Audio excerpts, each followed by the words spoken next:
Hey y'all, hope you're well today as we continue this devotion series on the 7 last sayings of Christ, the 7 last words and phrases that Jesus says before he dies. Today I want us to look at a saying that Jesus says in John chapter 19 verse 30 when Jesus says, "It is finished." It is finished. So the question before us today is when Jesus says it is finished, what is finished? So I'm curious, in the last few weeks, with all the free time that you've had, how many of you have used that time to write a new novel? Because you do know that Shakespeare wrote King Lear during a plague, right?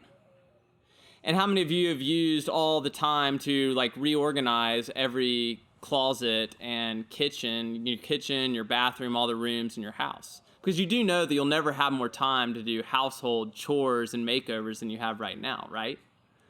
And how many of you have used all this time to learn a new language or to transform your garage into a home gym and begin a new exercise regimen? Because this is what the internet has been telling you to do. Over the past few weeks, we've been bombarded by the internet with all these ways that we need to be being productive. Let me read a few headlines for you. This is from Forbes magazine. 3 ways professionals can stay productive during the coronavirus outbreak. This is from Elle magazine. How to stay calm and productive while at home during the coronavirus outbreak. Or this is from Wired magazine. It's time to do the things you keep putting off. Here's how. As one journalist has put it, this emphasis on being productive and on overachieving really shouldn't be surprising to us. Because after all, this is simply, quote, the natural endpoint of America's hustle culture.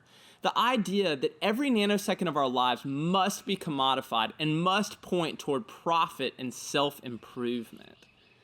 Y'all, are you exhausted listening to this? I'm exhausted reading these headlines. And that's why it was a breath of fresh air for me the other day when I saw this headline in the New York Times. Stop trying to be productive.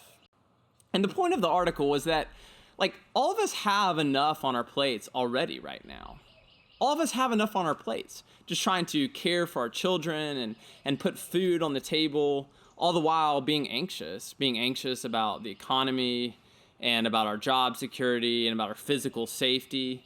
And so it's okay if you don't use this time to write a novel. And it's okay if you aren't learning French. And it's okay if your yard still looks bad. And it's okay if you're gaining weight instead of losing weight. Stop trying to be productive. Stop trying. And friends, when Jesus says it is finished, he is saying a lot of things. But one of the things he is saying is to stop trying. Stop trying to make yourself right with God. Stop trying to earn your own salvation. Stop trying to be good and righteous on your own.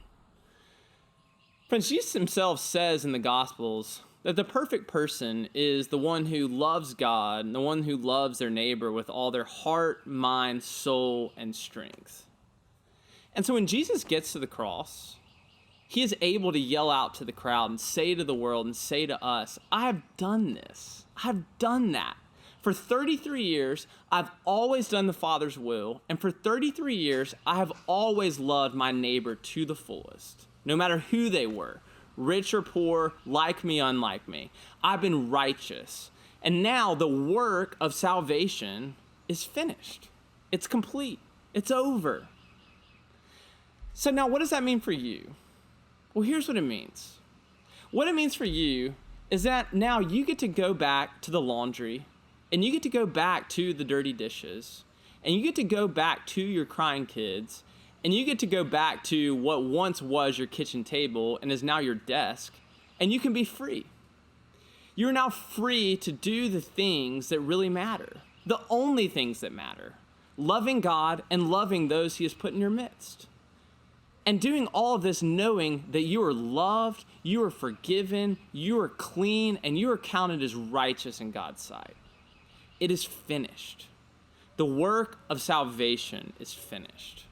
So in the words of one theologian, what are you going to do now that you don't have to do anything? What are you going to do now that you don't have to do anything? You're free. It's finished. Thanks be to God.